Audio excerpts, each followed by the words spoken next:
The Council of 1,000 Worlds. The Galactic Conclave had not been called to emergency session in 400 years, not since the Devourer swarms razed the moons of Procyon.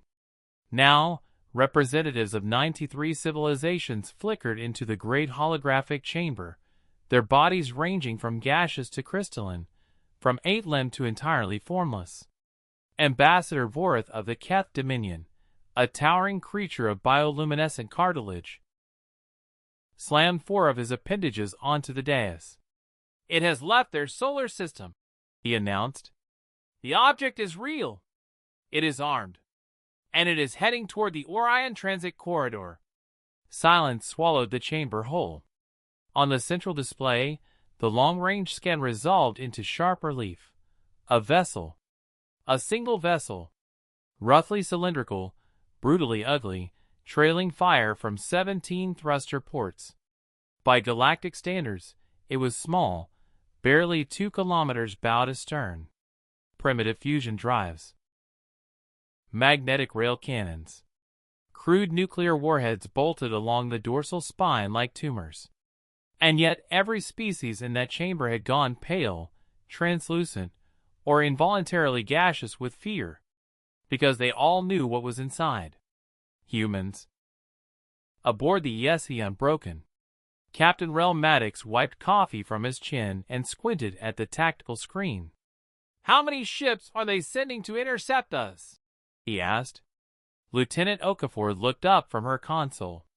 "Sir, none." Maddox blinked. "None? They're moving away from us, sir. All traffic in the corridor has reverse course. We're getting a lot of encrypted transmissions between star systems, but nothing directed at us." Maddox leaned back in his chair, a worn thing bolted to the floor of a bridge that smelled permanently of solder and instant noodles. Around him, 42 crew members in mismatched uniforms ran the most powerful weapon humanity had ever launched into space, a ship assembled over 30 years by 14 nations, funded by a coalition that had argued bitterly about the logo on the hull. They had been sent on a simple mission: make first contact. Extend the hand of friendship. Humanity had finally cracked faster-than-light communication by intercepting galactic signals, and, rather than send a probe, had sent this. "Open a channel," Maddox said. "All frequencies." The transmission. Every ship in the corridor received it simultaneously. A voice, gruff, slightly hoarse, clearly running on insufficient sleep. "This is Captain Rel Maddox of Earth's survey vessel Unbroken. We come in peace. We have traveled approximately 4 light-years to make contact with other civilizations. We are carrying diplomatic credentials, 12,000 protein bars, and a complete archive of human music, literature, and cinema. We would very much like to talk. Please respond." In the conclave chamber, the translation matrices worked feverishly. Boris stared at his counterpart, the fungal hive mind delegate of the Sporian Collective. "They say they come in peace?" the Sporian asked, its voice a wet chorus. "That is what the translation indicates," Boris replied. "They sent a warship on a peace mission?" A smaller delegate, Thessaly, a 4-eyed avian from the Rim colonies, ruffled her feathers. "They always send warships. Even their probes had weapons. One of their ancient exploratory crafts had a nuclear power source, and a golden record explaining how to find their home planet." The chamber erupted.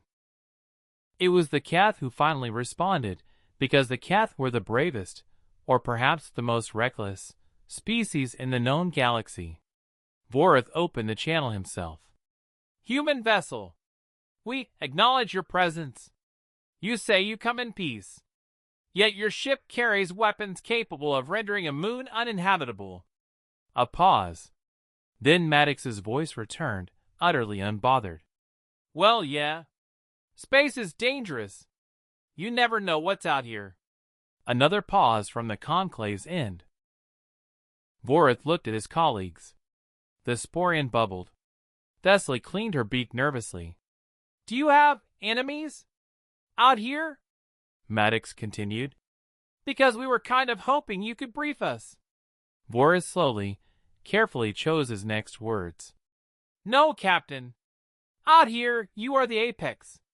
There is nothing in this galaxy that concerns you." The longest silence yet. "Huh?" said Maddox. "Okay then. So about those protein bars." Epilogue: The New Age. Historians would later record that the galaxy did not cower because Earth's battleship was the largest, or the fastest, or the most technologically advanced. It cowered because humanity had crossed 4 light-years in a vessel held together with stubbornness and instant noodles, armed to the teeth, completely unaware they should have been terrified, and asked if anyone wanted to hang out. The galaxy had faced conquerors before. It had never faced optimists.